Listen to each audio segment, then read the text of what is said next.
हे दोस्तों, आज की इस वीडियो में बेसिकली हम लोग करने जा रहे हैं यूनिट 4 का सेशन नंबर 3।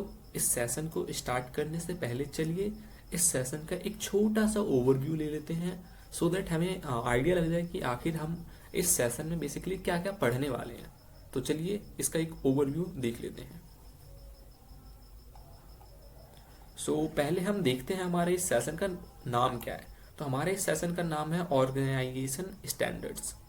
तो इसके नाम से ही समझना स्टार्ट करते हैं। तो ऑर्गेनाइजेशन बेसिकली वो होता है बहुत सारे पर्सन्स मिलके बिजनेस करते हैं, बहुत सारे पर्सन्स मिलके कुछ काम करते हैं टुवर्ड्स अचीविंग एनी गोल। हम कह सकते हैं वो ऑर्गेनाइजेशन है। हम लोग बिजनेस ऑर्गेनाइजेशन कह सकते हैं, रिटेल ऑर्गेनाइजेशन, बिजनेस ऑर्गेनाइजेशन, ऐसे ही बहुत टाइप के ऑर्गेनाइजेशंस होते हैं।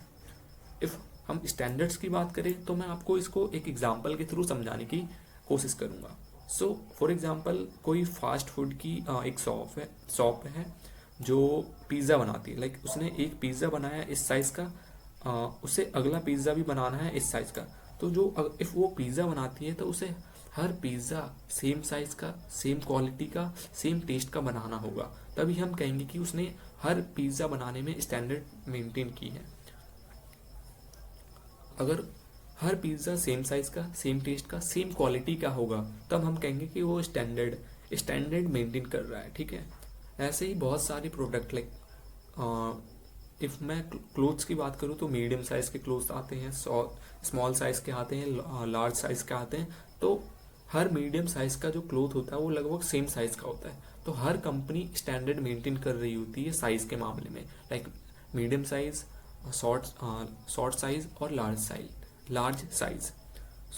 ये होता है स्टैंडर्ड। इन रिटेल स्टोर बेसिकली इसमें भी स्टैंडर्ड्स होते हैं, कई रूल्स होते हैं जो रिटेल ऑर्गेनाइजेशन में फॉलो किए जाते हैं ताकि क्वालिटी को मेंटेन करके रखा जा सके। अब चलिए देख लेते हैं आखिर हम लोग इस सेशन में बेसिकली क्या क्या पढ़ने वाले हैं। तो पहला जो हम टॉपिक देखेंगे, standards of staff appearance in retail. तो जो भी रिटेल में स्टाफ होते हैं उनका पहनावा कैसा है। अपीयरेंस बेसिकली अपीयरेंस मीन्स हो जाता है और वो कैसे उनका पूरा हुलिया कैसा है, वो कैसे बिहेव करते हैं, वो उनका अपीयरेंस कैसा है, वो दिखने में कैसे हैं, वो सारे स्टैंडर्ड्स हम लोग इस फर्स्ट टॉपिक में डिस्कस करेंगे। सेकेंड टॉपिक में हम लोग देखेंगे precautions to be taken by male staff. Male staff के द्वारा क्या क्या प्रिकॉशंस, क्या क्या सावधानियां बरतनी होती है वो हम लोग सेकेंड वाले टॉपिक में देखेंगे। एंड थर्ड टॉपिक में बेसिकली हम लोग देखेंगे precautions to be taken by female staff. Female staff के द्वारा क्या क्या प्रिकॉशंस लेने चाहिए वो सारे हम लोग थर्ड टॉपिक में डिस्कस करेंगे। एंड फोर्थ टॉपिक में हम लोग देखेंगे बिहेवियर इन द ऑर्गेनाइजेशन।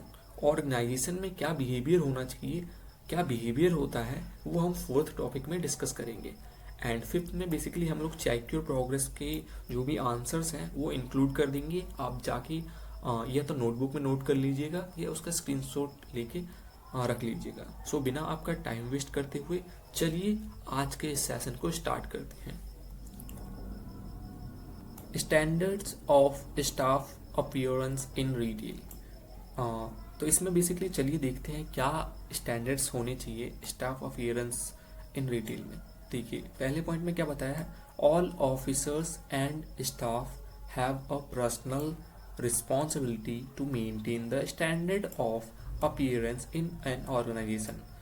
तो इस वाले पॉइंट में बताया गया है कि जितने भी ऑफिसर्स हैं और स्टाफ हैं उनकी पर्सनल रिस्पॉन्सिबिलिटी होती है कि वो मेंटेन करके रखे क्या, स्टैंडर्ड ऑफ अपीयरेंस। जो भी स्टैंडर्ड ऑफ अपीयरेंस है वो कैसा वो कैसे ड्रेस वगैरह वेयर कर रहे हैं, कैसे पहन रहे हैं, वो स्टैंडर्ड उन्हें मेंटेन करके रखनी होती है। वो उनकी पर्सनल रिस्पॉन्सिबिलिटी होती है ऑर्गेनाइजेशन में। इस वाले ये जो एग्जांपल है ये आईफोन का एग्जांपल है। फॉर एग्जांपल इसमें सब लोगों ने एक स्टैंडर्ड ड्रेस पहना हुआ है, इन्होंने भी सेम ड्रेस पहनी है तो सेम इन्होंने भी, सब लोगों ने यहाँ पे स्टैंडर्ड को फॉलो किया है और सब लोगों ने स्टैंडर्ड ऑफ अपीयरेंस है उन्हें अच्छे से मेंटेन करके रखा हुआ है। सिमिलर ये वाला एग्जांपल रिलायंस रिटेल का है।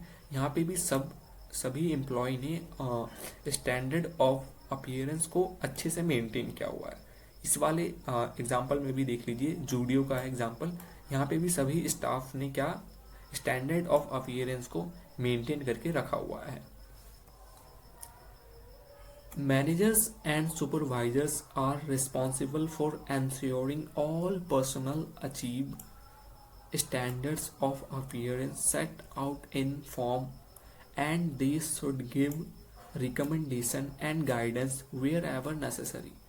तो इस वाले पॉइंट में बेसिकली ये बताया गया है, मैनेजर्स और जो भी सुपरवाइजर्स होते हैं उन्हें क्या, उनकी क्या रिस्पॉन्सिबिलिटी होती है, वो रिस्पॉन्सिबल होते हैं एंश्योर ऑल पर्सनल, जो भी पर्सनल है यानी कि जो भी एम्प्लॉय है, जो भी स्टाफ है, उनकी ऑर्गेनाइजेशन में वो सभी स्टैंडर्ड ऑफ अपीयरेंस को क्या करें, फॉलो करें, set out in form, and they should give, उन्हें फॉलो करे, और दे शुड, जो भी मैनेजर्स है, लाइक ये मैनेजर है, इन्हें गाइड करना होता है। दे शुड गिव रिकमेंडेशन, जो भी रिकमेंडेशन है, लाइक आप जो भी उनके एम्प्लॉय है, स्टाफ है, उनको रिकमेंडेशन देते हैं ये लोग कि आप थोड़ा सा ये चेंज कर लीजिए, ड्रेस में ये थोड़ा चेंज कर लीजिए, इस टाइप का, एंड गाइडेंस प्रोवाइड करते हैं वेयर एवर नेसेसरी, जहाँ कहीं भी लाइक गाइडेंस की नीड है, रिकमेंडेशन की नीड है, मैनेजर उन्हें प्रोवाइड करते हैं, उनको सुपरवाइज करते हैं। सो जो भी मैनेजर का रिस्पॉन्सिबिलिटी होती है ये काम होते हैं, उनको रिकमेंडेशन देना, गाइडेंस करना,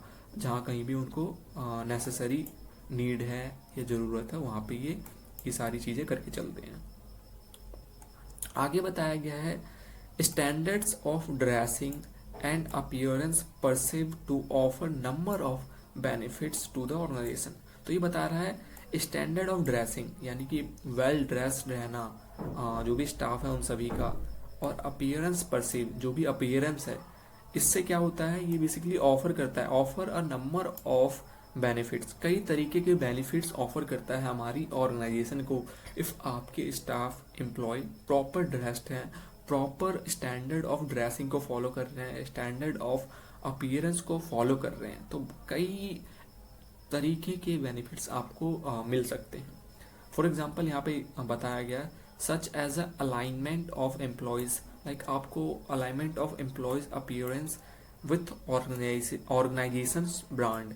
फॉर एग्जाम्पल यहाँ पे हमने इमेज शो किया था, जैसे यहाँ पे अलाइनमेंट ऑफ एम्प्लॉय दिख रहा है ना, सब लोगों ने रिटेल रिलायंस रिटेल की लाइक ब्रांड है उससे रिलेटेड लग रहा है, सब लोग लग रहे हैं कि हाँ रिलायंस के ही एम्प्लॉय हैं, इस तरीके से अलाइनमेंट ऑफ ब्रांड शो करता है। यहाँ पे जूडियो का एग्जांपल देख लीजिए, सब लोग अलाइनमेंट ऑफ दिखा रहा है, अलाइनमेंट पूरी दिखा रहे हैं इनके स्टाफ का। सो यही बता रहा है इस लाइन में, such as a alignment of employees appearance with organisation brand. तो ये हमें शो करता है अगर हम प्रॉपर तरीके से स्टैंडर्ड ऑफ अपीयरेंस को फॉलो करें तो। और ये बेसिकली इससे हमें ये भी हेल्प होती है प्रोफेशनलाइजेशन ऑफ जॉब रोल। जो भी कस्टमर होते हैं उन्हें लगता है कि हाँ ये बंदा प्रोफेशनल है, इस फील्ड में जो भी एम्प्लॉय काम कर रहा है वो इस जॉब रोल में प्रोफेशनल है। तो यही प्रोफेशनलाइजेशन ऑफ जॉब रोल में जो भी है प्रोफेशनलाइजेशन, कस्टमर को लगता है कि हाँ प्रोफेशनल बंदा है वो जो भी काम कर रहा है। और ये मदद करता है creation of the sense of organisational identity. Organisation की आइडेंटिटी बिल्ड करने में भी हेल्प करता है, क्रिएट करने में हेल्प करता है, हेल्थ एंड सेफ्टी कंसर्न में भी हेल्प करता है ये। अब आगे कुछ पॉइंट्स दिए गए हैं, चलिए उन्हें डिस्कस कर लेते हैं। ये पॉइंट्स बेसिकली इसी टॉपिक के हैं, ये standards of staff appearance in retail के। तो चलिए ये बेसिकली हम लोग पहले तो ये छोटे छोटे पॉइंट्स देखे थे, लाइंस वगैरह जो भी दिए गए थे हमें बुक में, वो सारी मैंने आपसे डिस्कस की है। अब ये बेसिकली और इसमें पॉइंट्स दिए गए हैं ABCDE, पूरे 6 पॉइंट है, सॉरी 6 नहीं 7 है, G तक है, ठीक है। चलिए इन्हें एक एक करके डिस्कस करते हैं हम। पहला है ओवरऑल अपीयरेंस। तो बेसिकली आपका पूरा ओवरऑल अपीयरेंस के बारे में डिस्कस होगा इस वाले टॉपिक में, इस वाले पॉइंट में। The retail staff should maintain their standard of appearance.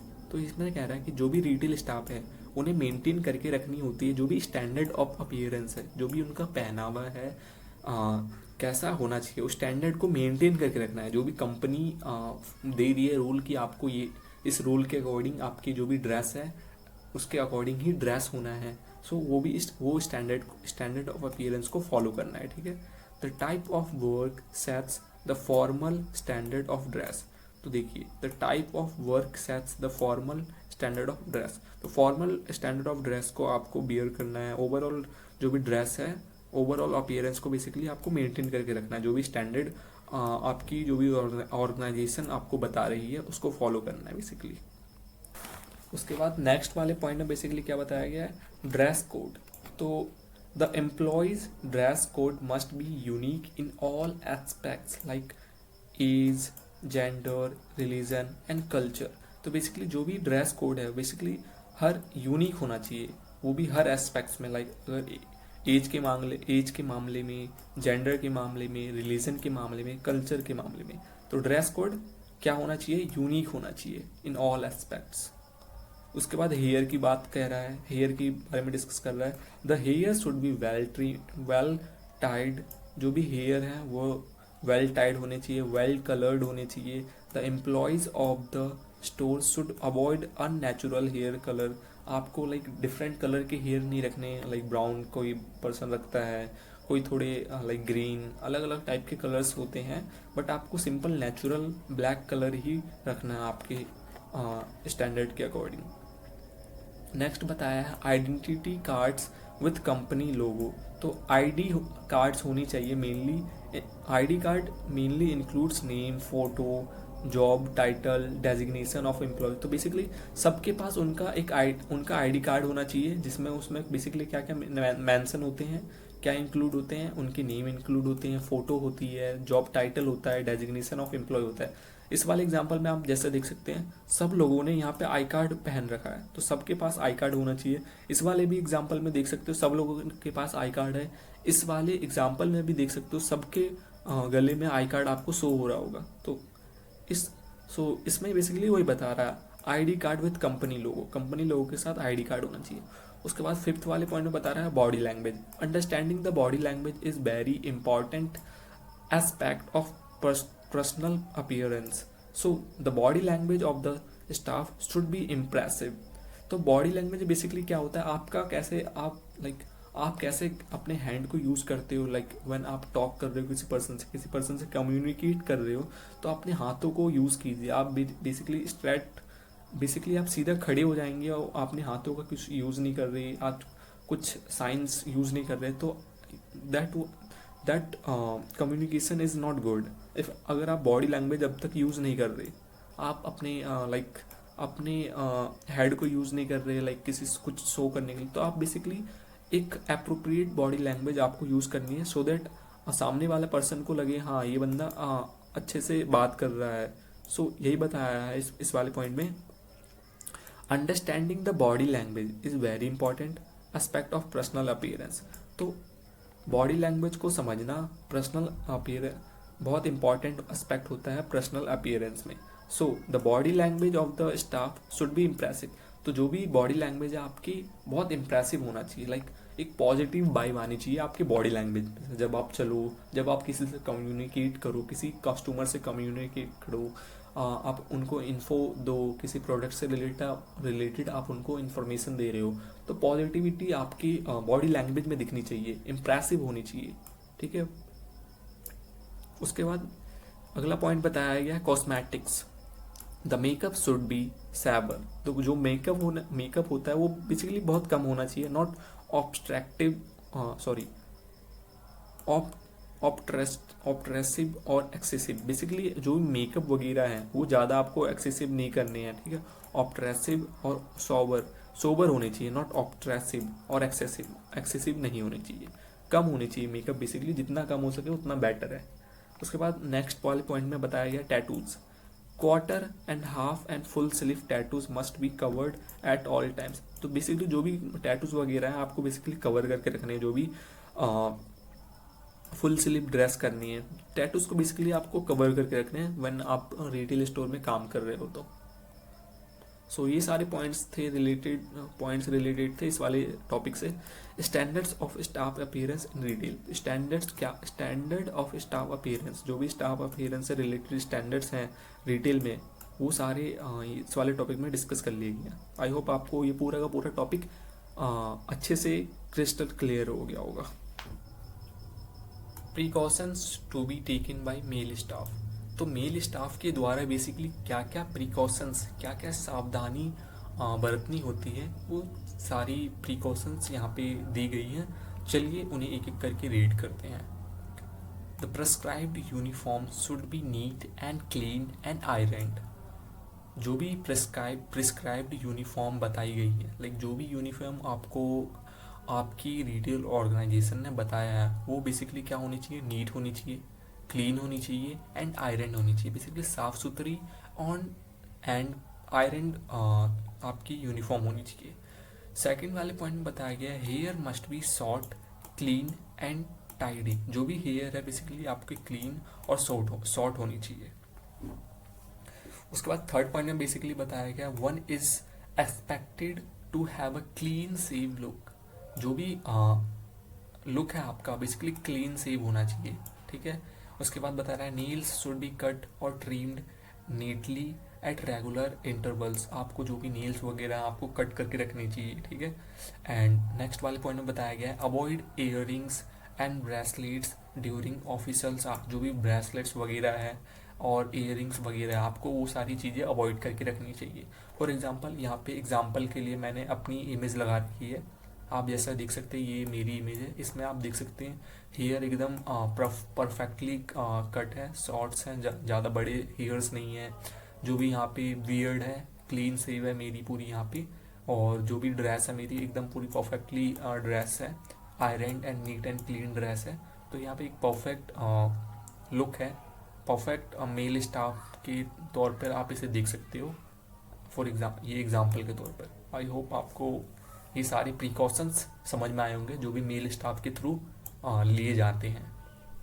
Next देखते हैं, चलिए precautions to be taken by female staff. Female staff के द्वारा क्या क्या प्रिकॉशंस लिए जाने चाहिए, वो सारे यहाँ क्या क्या लिए जाते हैं और क्या क्या लिए जाने चाहिए, वो सारे यहाँ पे मेंशन किए हुए हैं।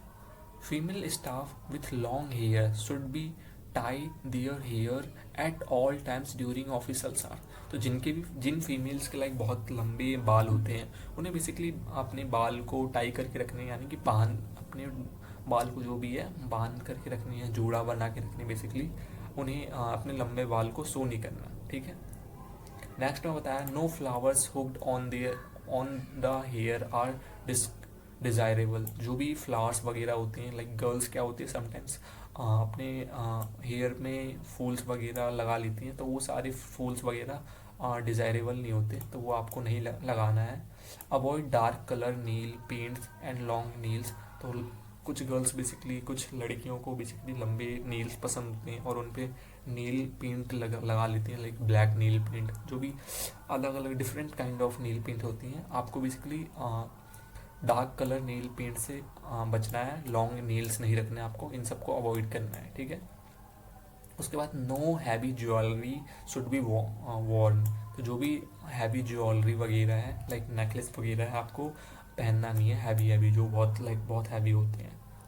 उसके बाद कह रहा है don't wear dangling earrings nosy anklets and bangles on the floor. तो इसमें बता रहा है डैंगलिंग इयररिंग्स मीन्स यहाँ पे जैसा शो हो रहा है, डैंगलिंग इयररिंग्स मीन्स ये होते हैं लटकते हुए इयररिंग्स। जैसे यहाँ देख सकते हो कितने लंबे लंबे इयररिंग्स लटक रहे हैं। तो इस टाइप की इयररिंग्स बेसिकली आपको नहीं पहननी है क्योंकि ये लटकते हुए हैं। रिटेल स्टोर में बेसिकली जितना इस टाइप के इयररिंग्स बेसिकली अवॉइड करने हैं आपको पहनने से। उसके बाद नोजी एंकलेट्स। तो इस टाइप के आप जो भी एंकलेट्स है जो लाइक पायल वगैरह है, इफ आप चलोगे फ्लोर्स पे तो बेसिकली ये बजेंगे। सो इस टाइप के पायल वगैरह भी आपको नहीं पहननी है, अवॉइड करनी है इन सबको भी पहनने से। और बैंगल्स वगैरह लाइक इस टाइप के बैंगल्स वगैरह भी आपको अवॉइड करने हैं पहनने से, बिकॉज ये भी जब आप चलोगे मूवमेंट करोगे तो ये बजेंगे, साउंड क्रिएट करेंगे। तो इन सबको बेसिकली इन सभी चीज़ों को अवॉइड करना है। अप्लाइंग लाइट मेकअप, आपको ज़्यादा हैवी मेकअप नहीं करना, बेसिकली जितना कम हो सके उतना कम मेकअप कीजिए। सो ये सारी प्रिकॉशंस थी फीमेल से रिलेटेड एंड ये वाली सारी प्रिकॉशंस थी मेल से रिलेटेड। आई होप आपको दोनों प्रिकॉशंस अच्छे से समझ में आई होगी। तो चलिए गाइज, अब हमारे इस सेशन का लास्ट टॉपिक को डिस्कस कर लेते हैं, बिहेवियर इन द ऑर्गेनाइजेशन। तो क्या बिहेवियर होना चाहिए ऑर्गेनाइजेशन में, चलिए उसे देख लेते हैं। तो फर्स्ट पॉइंट में मेंशन किया गया है डीलिंग विद कस्टमर। कस्टमर के साथ जब आप डील कर रहे हो तब आपका बिहेवियर क्या होना चाहिए उसके बारे में इसमें बताया गया है। As we know, customer is a king of the market, so every employee of retail store should behave gently with customers। तो इस पूरे पॉइंट में बेसिकली ये बताया गया है, आज के टाइम पे कस्टमर क्या है, किंग है मार्केट का, इसलिए हर एम्प्लॉय, जो भी एम्प्लॉय रिटेल स्टोर में काम कर रहा है, उन्हें अपने कस्टमर को कैसे बहुत अच्छे से डील करना है, बहुत पोलाइटली डील करना है, जेंटली डील करना है उनके साथ। फॉर एग्जांपल यहाँ पे देख सकते हैं, एम्प्लॉय यहाँ पे वर्क कर रहे हैं, यहाँ पे अपने जो भी कस्टमर है उन्हें बहुत अच्छे से बिहेव कर रहे हैं उनके साथ, ठीक है। तो ये वाला एग्जांपल आप देख सकते हैं। उसके बाद some of the guidelines are as given below. तो कुछ गाइडलाइंस यहाँ पे दी गई हैं, चलिए उन्हें भी रीड आउट करते हैं। Every salesman should encounter, meet और टॉक टू द कस्टमर। तो इसमें बताया गया हर सेल्समैन को बेसिकली मीट, जो भी कस्टमर है उनसे मीट करना है, टॉक करना है, ठीक है, उनसे बातचीत करनी है। उसके बाद बता रहे हैं treat everyone with respect and dignity. Her customer को बेसिकली रिस्पेक्ट और डिग्निटी के साथ ट्रीट करना है। डिग्निटी मीन्स उनको गरिमा के साथ ट्रीट करना है, जितना अच्छे हो सके उतने अच्छे से उन्हें रिस्पेक्ट देनी है, अच्छे से ट्रीट करना है हर कस्टमर को। नेक्स्ट में बताया गया the staff should be aware of the trends. जो भी स्टाफ है उन्हें ट्रेंड्स के बारे में पता होना चाहिए। Changes taking place in the market, taste and habits of the customers. तो बेसिकली इस वाले पॉइंट में बताया गया स्टाफ को बेसिकली ट्रेंड्स के बारे में पता होना चाहिए। लाइक आज ये चल रहा है, कल ये चल रहा है, तो बेसिकली हर ट्रेंड्स के बारे में पता होनी चाहिए। फॉर एग्जांपल नाउ आज के टाइम पे क्या चल रहा है, ओल्ड मनी फैशन चल रहे हैं, बेल बॉटम चल रहे हैं, लाइक क्लोथ्स के मामले में। तो ये सारे ट्रेंड्स वगैरह जो भी कस्टमर, जो भी स्टाफ है उन्हें भी पता होना चाहिए। Changes taking place in the market, taste and habits of the customer. तो ये सारी डिटेल उन्हें पता होनी चाहिए। उसके बाद बता रहा है the staff should listen carefully and intently to their customers and demonstrate respect. तो जो भी स्टाफ है उन्हें बेसिकली केयरफुली लिसन करना है अपने कस्टमर को, जो भी रिस्पेक्ट वगैरह है उन्हें डेमोन्स्ट्रेट करनी है, दिखानी है, उनको रिस्पेक्ट करनी है बेसिकली कस्टमर की। उसके बाद लास्ट पॉइंट मेंशन है इसमें क्या, the sales person should be comfortable discussing both small and big numbers of customers. तो जो भी सेल्स पर्सन है बेसिकली वो स्मॉल नंबर से, like small number of customer से भी डील जब कर रहे हैं तो कंफर्टेबल होने चाहिए, और इफ़ वो बिग नंबर ऑफ कस्टमर से भी डील करना है तो भी उन्हें वो कंफर्टेबल होने चाहिए। तो ये सारी पॉइंट्स थे हमारे व्हेन डीलिंग विद कस्टमर्स। तो अगला पॉइंट समझने से पहले, यानी कि स्टार्ट करने से पहले, यहाँ पे एक वर्ड दे रखा है जो कि है क्या, कलीग्स। इसे समझते हैं, देन इस पूरे टॉपिक को आगे समझेंगे।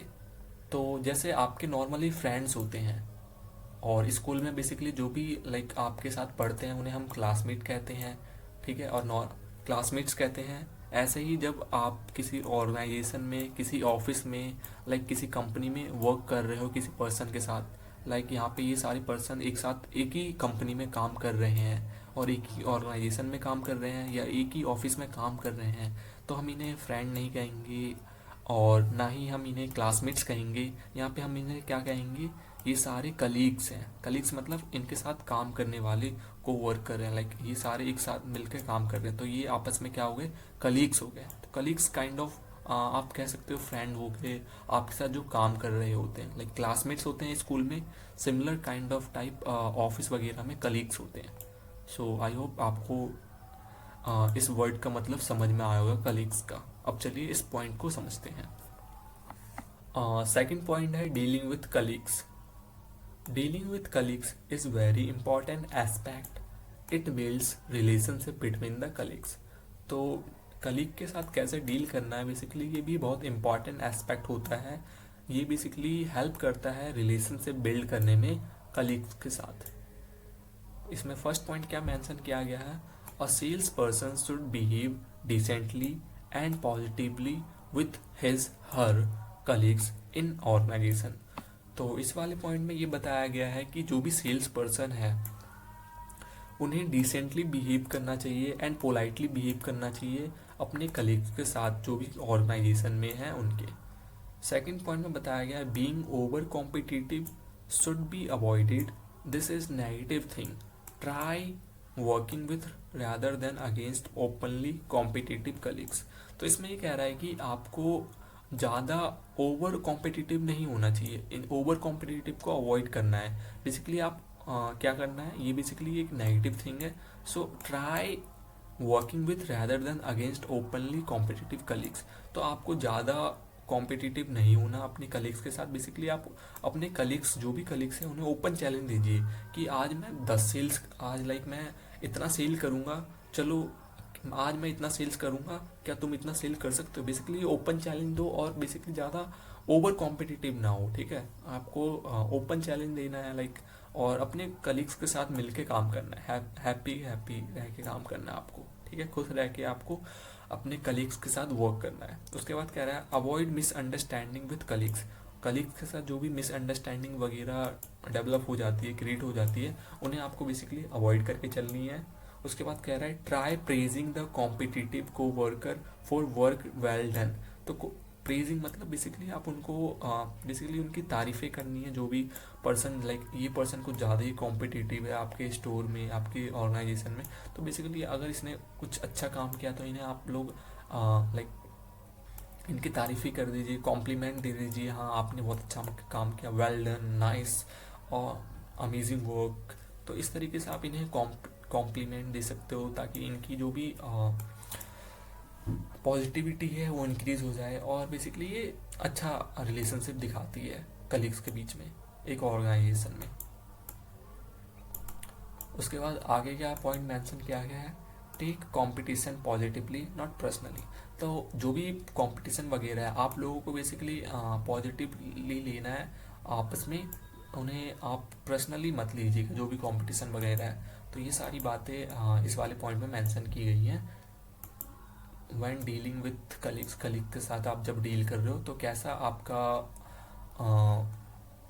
बिहेवियर होना चाहिए रिटेल ऑर्गेनाइजेशन में, तो इस वाले पॉइंट में यही बातें बताई गई हैं। अब चलिए नेक्स्ट पॉइंट देखते हैं। अब चलिए ये थर्ड टॉपिक देख लेते हैं इससे रिलेटेड, डीलिंग विद सुपरवाइजर्स। तो जब आप सुपरवाइजर से डील कर रहे हो तो आपका बिहेवियर कैसा होना चाहिए ऑर्गेनाइजेशन में, ये सारी बातें इसमें हम जानेंगे। तो सुपरवाइजर और सबऑर्डिनेट, इन दो वर्ड को समझ लेते हैं। सुपरवाइजर बेसिकली वो होता है काइंड ऑफ मैनेजर होते हैं आपको, जो वर्कर को कंट्रोल करते हैं, जो भी एम्प्लॉयज़ होते हैं उन्हें कंट्रोल करते हैं, उनको ओवरसी करते हैं, उनको देखते हैं, उनको गाइड करते हैं। तो काइंड ऑफ एक मैनेजर होते हैं, मैनेजर कह सकते हो आप इन्हें, सुपरवाइजर कह सकते हो, ठीक है। तो जो भी सुपरवाइजर होता है या फिर मैनेजर होता है उनके नीचे लाइक काम कर रहे होते हैं, जो वर्कर या जो एम्प्लॉय काम कर रहे होते हैं उन्हें हम सबऑर्डिनेट कह सकते हैं। फॉर एग्जांपल यहाँ पे दोनों इन मैम के नीचे काम कर रहे हैं, इस मैनेजर या फिर सुपरवाइजर के अंडर काम कर रहे हैं, तो इन दोनों को हम क्या कहेंगे, सबऑर्डिनेट। आई होप आपको ये दोनों वर्ड सुपरवाइजर एंड सबऑर्डिनेट थोड़ा बहुत समझ में आया होगा। अब चलिए पॉइंट्स रीड आउट करते हैं जो भी इस टॉपिक में मेंशन किए गए हैं। Dealing with supervisors is also another very important aspect. इसमें बता रहा है कि डीलिंग विद सुपरवाइजर ये भी एक बहुत इंपॉर्टेंट एस्पेक्ट होता है। It builds the relationship between the subordinate and the supervisors. तो ये बेसिकली हेल्प करता है रिलेशनशिप बिल्ड करने में बिटवीन द सुपरवाइजर और सबऑर्डिनेट के बीच में। उसके बाद कह रहा है कि सेकंड पॉइंट में क्या कह रहा है, द इमीडिएट सुपरवाइजर, जो इमीडिएट सुपरवाइजर होता है is the boss of the subordinate. तो कह रहा है जो भी इमीडिएट सुपरवाइजर होता है, यहाँ पे इमीडिएट सुपरवाइजर यहाँ पे ये है, तो ये बॉस होती हैं अपने सबऑर्डिनेट्स की। तो इसकी बॉस, इस एम्प्लॉय की बॉस ये है और इस वाले एम्प्लॉय की बॉस ये है। इस वाले एग्जांपल में इस एम्प्लॉय की बॉस, इस एम्प्लॉय का बॉस ये है, और इस वाले एग्जांपल में इस एम्प्लॉय का बॉस ये है, और इस वाले एग्जांपल में इस एम्प्लॉय का बॉस ये है। तो यही कह रहा है, the immediate supervisor is the boss of the subordinate. Third point mention है, जनरली सुपरवाइजर्स, जो भी सुपरवाइजर्स होते हैं, control the subordinates like a worker. तो जनरली जो सुपरवाइजर्स होते हैं अपने सबऑर्डिनेट्स को क्या ट्रीट करते हैं, वर्कर ट्रीट करते हैं। फॉर एग्जांपल इस वाले एग्जांपल में जैसे देख सकते हो, ये जो सुपरवाइजर है अपने सबऑर्डिनेट को एज अ वर्कर ट्रीट कर रहा है। देख रहे हो कैसे डांट रहा है अपने सबॉर्डिनेट को। तो ये बेसिकली एज अ ट्रीट करते हैं क्या, एज अ वर्कर। जितने भी सबॉर्डिनेट्स होते हैं उन्हें एज अ वर्कर ट्रीट करते हैं सुपरवाइजर्स। सो आई होप आपको ये वाला पॉइंट एंड ये वाला point and this one, I hope आपको ये पूरे का पूरा बिहेवियर इन द ऑर्गेनाइजेशन अच्छे से समझ में आया होगा। अब चलिए आप लोग चेक योर प्रोग्रेस के जो भी आंसर्स होते हैं उन्हें देख लीजिए आप एक बार, एंड इन सभी के स्क्रीनशॉट ले लीजिएगा।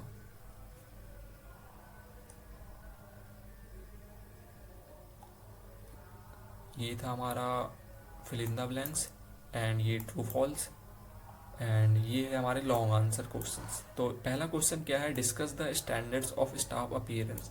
तो इसका आंसर ये रहा कि क्वेश्चन क्या है, discuss the standards of staff appearance. Staff appearance के जो भी स्टैंडर्ड्स होते हैं वो डिस्कस करने हैं। तो फर्स्ट वाले का आंसर आप पूरा ये पूरा कंसिडर कर सकते हो, ये ना standards of staff appearance in retail. तो आप ये पूरा ये यहाँ से आप कंसिडर कर सकते हो, ये इनमें से कोई भी आप 5 पॉइंट ऐड कर सकते हो अपने आंसर में, ठीक है। ये सारे आंसर हो जाएंगे, सारे के सारे पॉइंट्स, ठीक है। तो इजी पॉइंट आप मेंशन कर सकते हो, लाइक हेयर हो जाएंगे, आईडी कार्ड हो जाएगी, बॉडी लैंग्वेज हो जाएगी, कॉस्मेटिक टैटूज वगैरह, ये सारे एज आंसर हो जाएंगे आपके फर्स्ट क्वेश्चन का।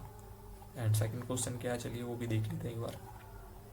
सेकंड क्वेश्चन है, what are the precautions to be taken by male staff and female staff while working in retail store. तो इसका आंसर बेसिकली ये हो जाएगा, ये वाला पूरा पेज फीमेल स्टाफ के द्वारा क्या क्या प्रिकॉशंस लिए जाने चाहिए, ये पूरा पेज हो जाएगा, ठीक है। और मेल स्टाफ का ये पूरा पेज हो जाएगा, ठीक है। तो ये सेकंड का आंसर था। अब थर्ड का आंसर देख लेते क्या होगा। थर्ड में क्या कह रहा है, how should one deal with customers, supervisors and colleagues while working in retail store. तो इसमें बेसिकली ये पूरा का पूरा लाइक ये तीनों आंसर हो जाएंगे, डीलिंग विथ कस्टमर पहला, डीलिंग विथ कलीग्स दूसरा, डीलिंग विथ सुपरवाइजर। तो ये हमारा थर्ड आंसर हो जाएगा, ये पूरा का पूरा स्लाइड, ठीक है। ये वाला टॉपिक हमारा थर्ड क्वेश्चन का आंसर हो जाएगा। सो आई होप आपको सारे क्वेश्चन आंसर भी सॉल्व करवा दिए मैंने अब तो, ठीक है। तो चलिए, सो दोस्तों अगर आप लोगों ने यहाँ तक इस वीडियो को देखा है तो thank you so much, and इस वीडियो को लाइक कीजिए, शेयर कीजिए, एंड हो सके तो सब्सक्राइब कीजिए।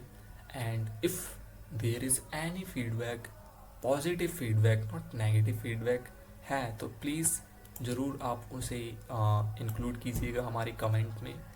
दे will basically guide us, and according to that we will definitely try to improve us.